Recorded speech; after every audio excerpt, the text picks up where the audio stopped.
Hello, good morning. Welcome to Vivekananda online classes. Last lecture हम लोग application of derivative जाने थे। इस लेक्चर में इंटीग्रेशन के बारे में हम लोग जानेंगे according to NCERT chapter number 7 and according to RBSE chapter number 9।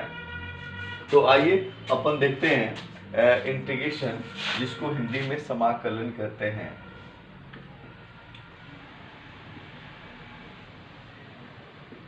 Integration और हिंदी में इसको समाकलन बोलते हैं, ठीक है ना। ये क्या होता है, डेरिवेटिव का एंटी प्रोसेस है। तो anti process of derivative, anti process of derivative. Derivative का क्या है, एंटी प्रोसेस है। डेरिवेटिव का क्या है, एंटी प्रोसेस है।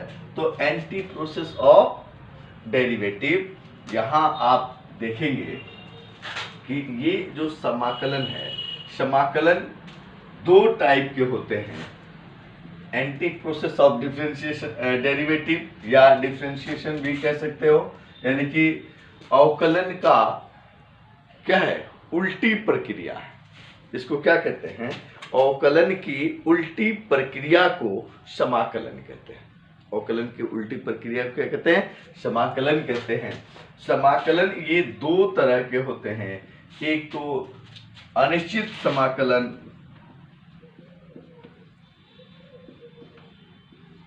और एक निश्चित, डेफिनिट,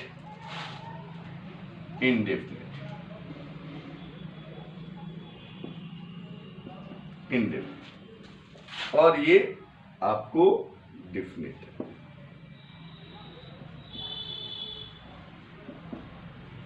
ठीक है ना।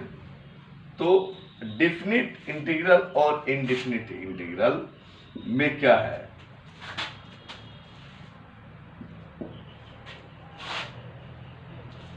डेफिनिट और इनडेफिनिट। तो इनडेफिनिट इंटीग्रल और डेफिनिट इंटीग्रल में क्या अंतर है, ये हम लोग जानेंगे।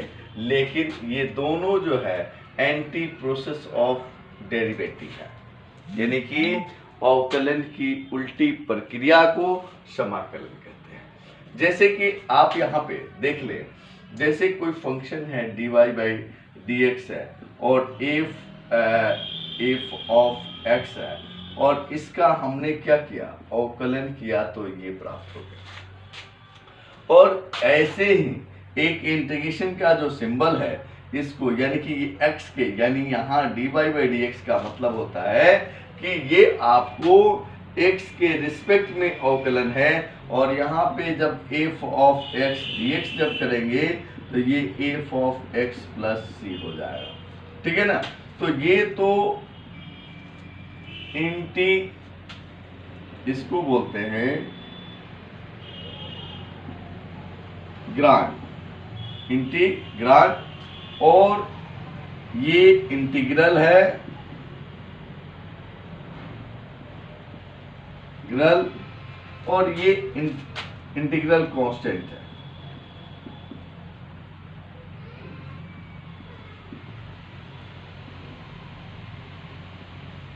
कांस्टेंट, ठीक है। और ये जो पूरी प्रोसेस है, जो यहां से लेकर के यहां तक जो कंप्लीट होती है, इस पूरी प्रोसेस को इंटीग्रेशन बोलते हैं।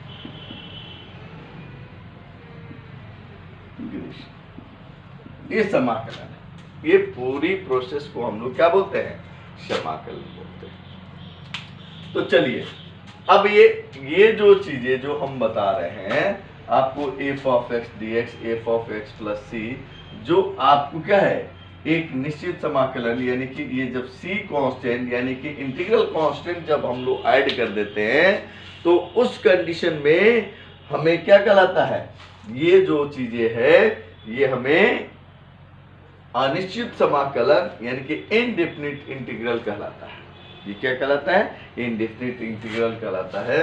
तो क्यों यहाँ पे अपन, जैसे कि आपने देखा कि एफ ऑफ एक्स का डिफरेंशिएशन किए तो एफ ऑफ एक्स हो गया, जब हमने इसका इंटीग्रेशन किया तो F of x plus c हो गया, क्योंकि जबकि अपने पास क्या है, जब एंटी प्रोसेस है तो सेम होना चाहिए, लेकिन ऐसा हुआ नहीं। तो फिर यहाँ पे हम लोग देखेंगे कि क्यों नहीं हुआ। तो इसके लिए आप यहाँ पे एग्जाम्पल हम लोग ले लेते हैं।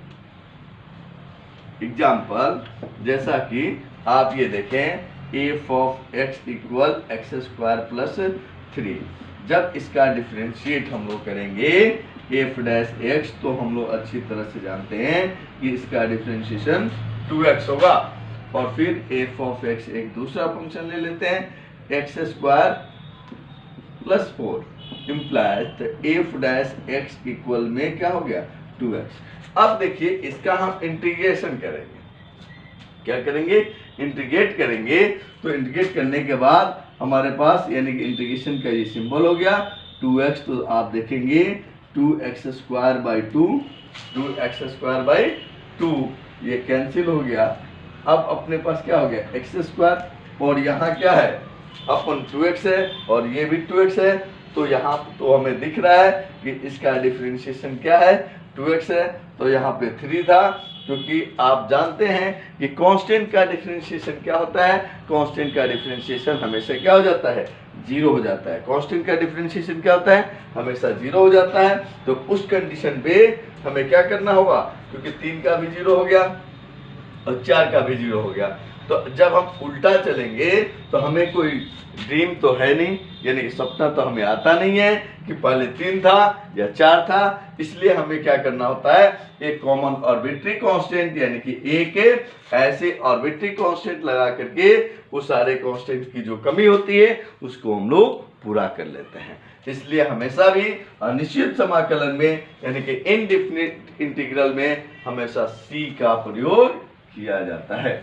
जब भी लास्ट हम लोग कैलकुलेशन निकालेंगे, लास्ट रिजल्ट लिखेंगे, तो उस रिजल्ट में हम सी लिखना ना भूलें, क्योंकि सी लिखना कंपलसरी है।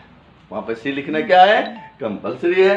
तो ये निश्चित तौर पे आप सी जरूर लिखें, निश्चित तौर पे सी जरूर लिखें। तो यहाँ पे हम लोग क्या लिख देंगे, यहाँ तो 3 लिख सकते हैं और यहाँ पे भी क्या लिख सकते हैं 2x dx, तो अपन क्या लिख सकते हैं यानी कि 2x स्क्वायर अपॉन में 2 प्लस 4 लिख सकते हैं, लेकिन ऐसा होता नहीं है। इसलिए हमें एक निश्चित आर्बिट्री कांस्टेंट लिखने की जरूरत पड़ती है। क्लियर?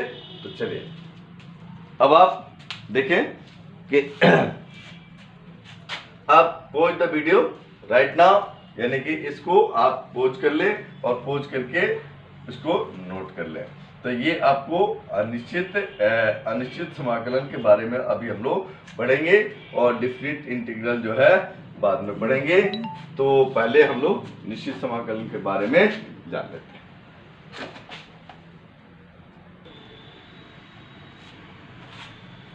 तो चलिए आइए देखते हैं कुछ इसके बेसिक जो फॉर्मूले हैं वो हम लोग जान लेते हैं। जैसा कि आप जानते हैं कि k f x dx यदि आपको दिया होगा तो इसका समाकलन या इंटीग्रल करने के लिए, इंटीग्रेशन करने के लिए कांस्टेंट को बाहर कर देंगे और फिर जैसे फंक्शन का हम इंटीग्रेशन करेंगे आसानी से कर लेंगे और ये अपन लास्ट में से लिख देंगे। ठीक है ना। दूसरा क्या है, क्योंकि जैसे कि आप देखें कि integrate F of x plus minus G of x और ये इंटीग्रेट dx, तो इसको दोनों को सेपरेट यानी कि अलग अलग कर लेंगे। तो ये हमारे पास हो जाएगा एफ ऑफ एक्स dx और बीच में plus minus G of x dx। Clear?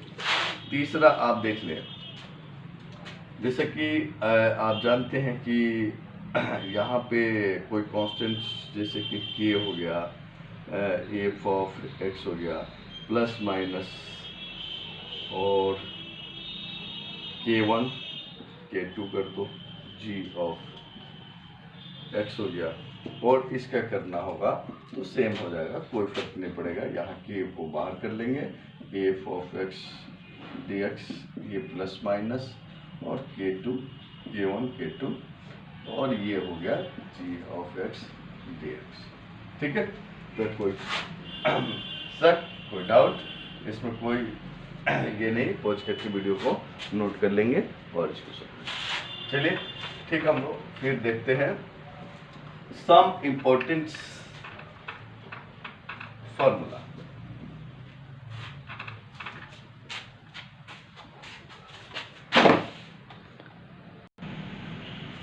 तो हम लोग देखेंगे standard formula of integration, standard formula of integration. ठीक है ना, तो स्टैंडर्ड फॉर्मूला ऑफ इंटीग्रेशन में आपको क्या करना होगा। यहाँ पे देखिए एक नंबर हम लोग देते हैं, और सबसे पहले हम लोग इसको लिखते हैं D by D x, anti process से ही चलते हैं। तो इसका आप देखते हैं कि एक्स n माइनस 1 ये हो जाता है, और वेयर यानी कि जहाँ x यानी कि n नॉट इक्वल 0, क्या होना चाहिए, n की वैल्यू 0 नहीं होना चाहिए, n की वैल्यू 0 नहीं होनी चाहिए। तो इस सिचुएशन में आपने देखा क्या होगा कि n नॉट इक्वल 0 हो गया। क्लियर। चलिए, जब इसका हम उल्टा करेंगे, जैसे कि आपने देखा इसका हम जब डिफ्रेंशिएट करते हैं, इंटीग्रेट कर देंगे, इंटीग्रल, तो इसमें क्या हो जाएगा, जैसे कि यहाँ पे आप देखें x की पावर n माइनस 1 dx हम लोग ऐसे लिखेंगे, तो हमारे क्या होता है, इंटीग्रेशन में घात क्या होती है, एक ऐड हो जाती है और डिवाइड हो जाता है।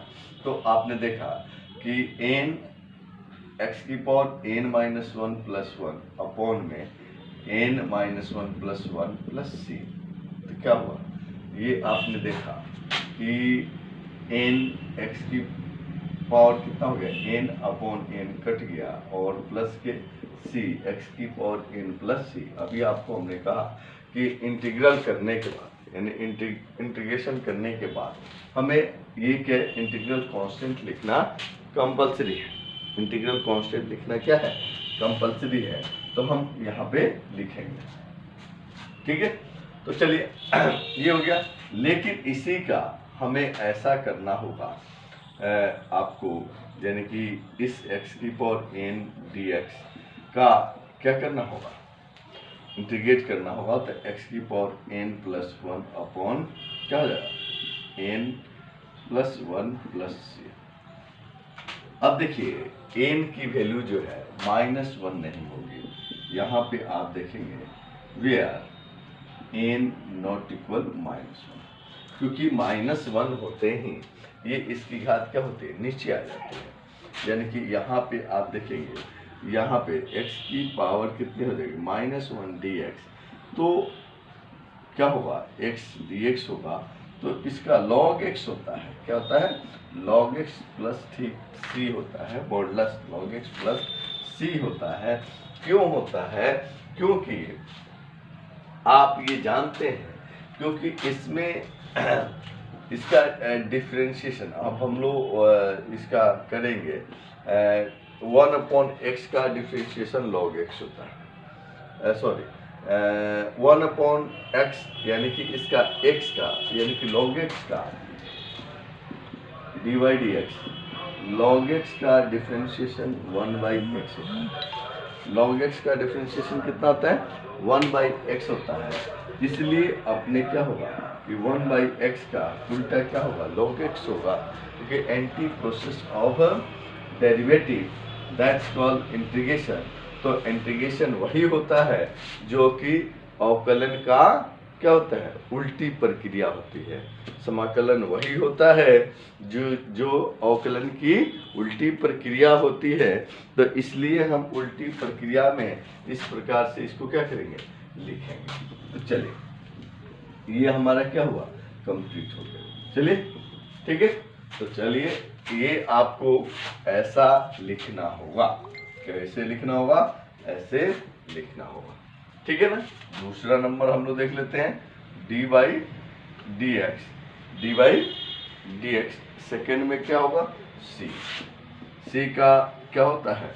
डिफ्रेंशिएशन जीरो हो जाता है। इम्प्लाइज जब हम क्या करेंगे, जीरो डी एक्स कर दें तो इसका क्या होगा? इसका क्या होगा? इसका समाकलन सी हो जाएगा। प्लस सी लिख दें तो सी ई रहेगा, ना कि 2c लिखा जाएगा।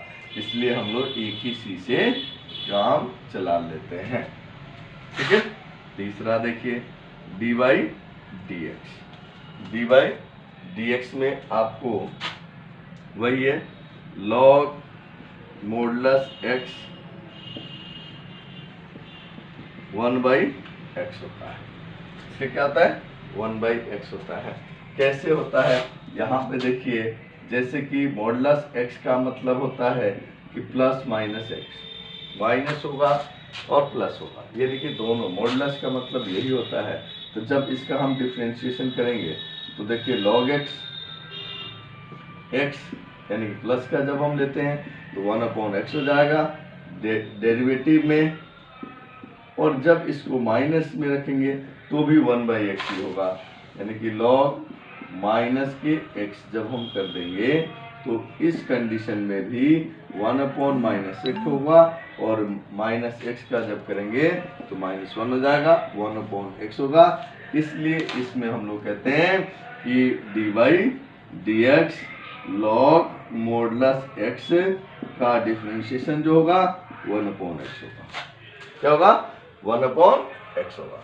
यानी कि log D by D x log mode x की डिफरेंशिएशन जो होगी 1/x होगी। क्लियर? तो चलिए, जब इसी प्रकार से जब हम इसका 1/x का इंटीग्रेट कर देंगे तो अभी थोड़े मैंने बताया था कि -1 नहीं हो सकता है, क्योंकि यहाँ x की पावर क्या है? -1 है, 1 होगा तो ये ऐसा नहीं होगा, इस फॉर्मूले में नहीं होता है, यहाँ जरूर हो सकता है, प्लस सी हो गया। क्लियर? चौथा देखिए, डी बाई डी एक्स। इसमें क्या होगा?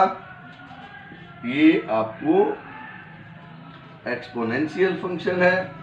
एक्सपोनेंशियल फंक्शन का a की power x log base e a होता है।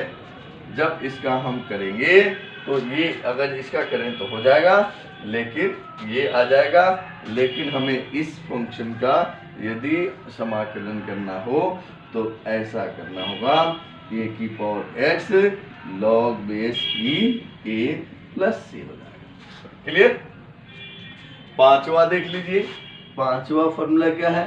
D by D x exponential ये है, e की पावर x है, इसका भी डिफरेंशिएशन e की पावर x ही होता है, और जस्ट इसका अपोजिट यानी e की पावर x dx का इंटीग्रेशन करेंगे तो ये भी e की पावर x होगा प्लस c होगा, क्योंकि इसका डिफरेंशिएशन जो है कि डिफरेंशिएशन e की पावर x का डिफरेंशिएशन e की पावर x होता है, तो इसका इंटीग्रेशन भी क्या होगा?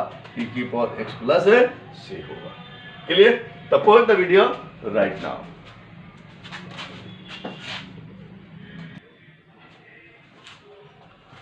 अब हम ट्रिग्नोमेट्रिकल फंक्शन में हम लोग देख लेंगे। फिफ्थ हो गया, सिक्स्थ में देखेंगे। सिक्स्थ में क्या है? D by D x sign x. Sign x का डिफरेंशिएशन cos x होता है। ठीक है? इम्प्लाइज तो cos x का इंटीग्रेशन क्या होगा? साइन एक्स होगा। बिल्कुल, साइन एक्स प्लस सी होता है। 7 नंबर देखेंगे अपन, D by D x cos x. तो cos x का डिफरेंशिएशन माइनस साइन एक्स होता है। इम्प्लाइज सिर्फ साइन एक्स का माइनस साइन एक्स का डिफरेंशिएशन cos x होगा, माइनस साइन एक्स का इंटीग्रेशन माइनस साइन एक्स का इंटीग्रेशन cos x होगा, लेकिन साइन एक्स का इंटीग्रेशन माइनस के cos x प्लस c होगा। 8 D by D x tan x sec square x implies sec square x dx कितना हो जाएगा, tan x plus dy dx cosec x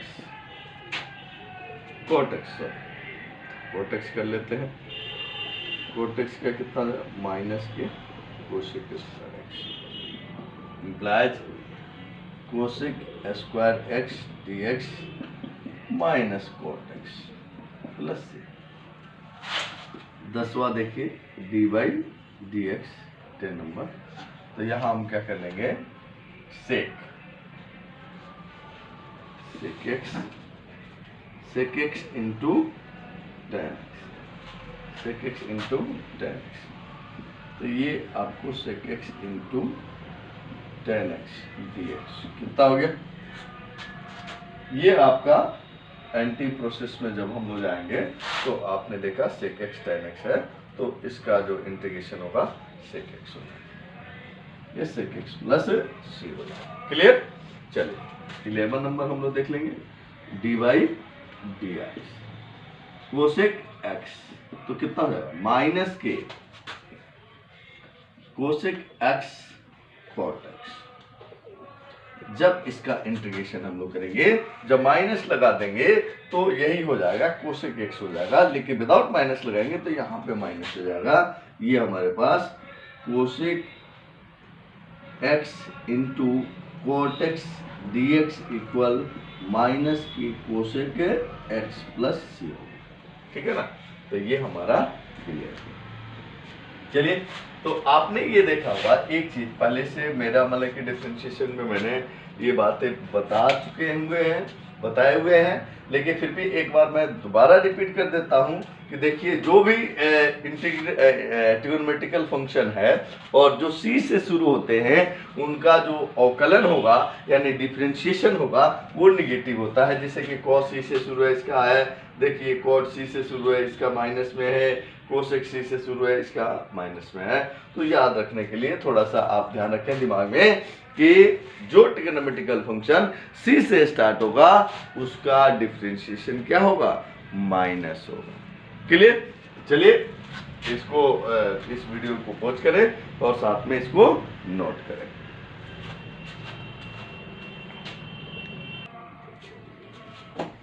अब हम लोग देखेंगे इनवर्स वाले चलेंगे। तो इनवर्स में अपने ये कितने हो गए,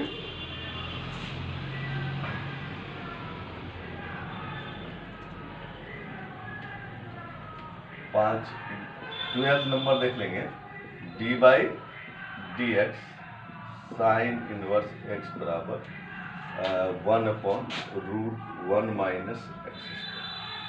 इसका जब हम इंटीग्रेट करेंगे तो 1/√1 minus x square D x, तो कितना हो जाएगा, ये sine x sine inverse x plus c हो जाएगा। 13 देखेंगे D by D x cos inverse x का -1/√1 माइनस एक्स स्क्वायर। तो यहाँ आप देख लेंगे जब इसको माइनस करेंगे तो ये यही होगा, लेकिन जब इसको हम लोग √1 minus x square D x करते हैं तो ये माइनस के cos inverse x plus c होगा। तो अब आप यहाँ पे थोड़ा सा ध्यान दें कि सर आपने लिखा कि integrate 1/√1 minus x square D x का, ये आपको साइन इनवर्स कितना है, sine inverse x plus c है, और इसका भी क्या है minus cos inverse x plus c है। लेकिन दोनों यानी कि दोनों ये होते हैं, लेकिन ये कांस्टेंट का फर्क होता है, ये C1 और C2 का फर्क होता है कि ये दोनों इक्वल नहीं होते हैं। ऐसा आप नहीं लिख सकते कभी भी कि sine inverse x plus c equal cos inverse x plus सी।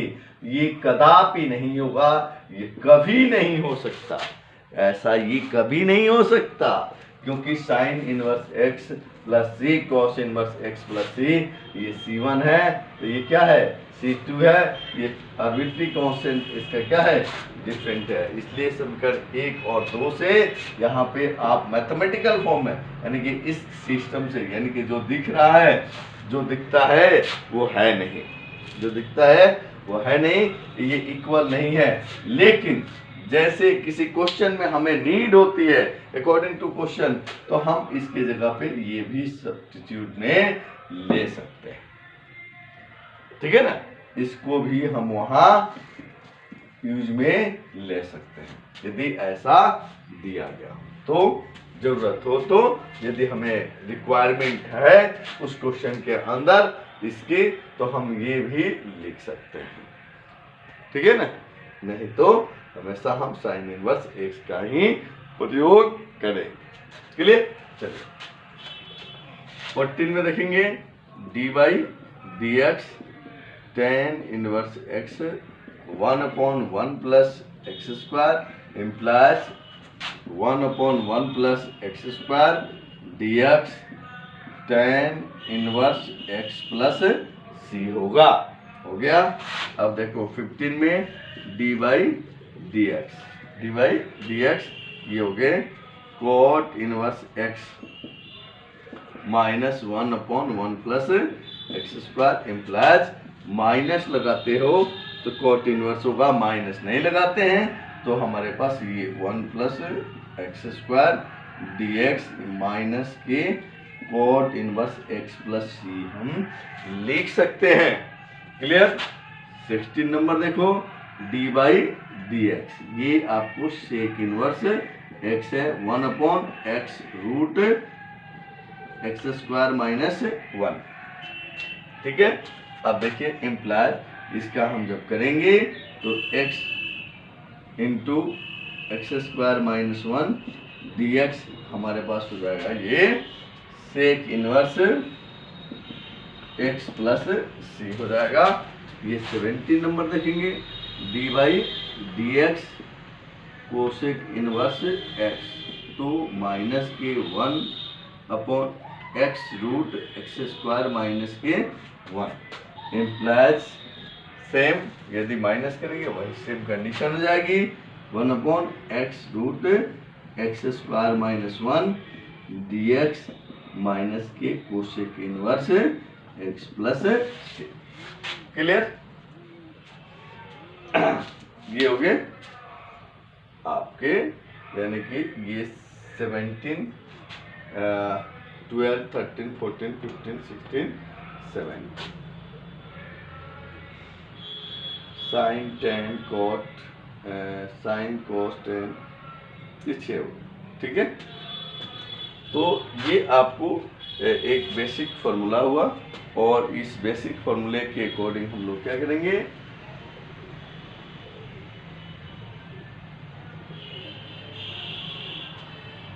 जितने क्वेश्चन हमें करना होगा सारे क्वेश्चन हम इसी बेसिक फार्मूले के अकॉर्डिंग करेंगे और कर पाएंगे।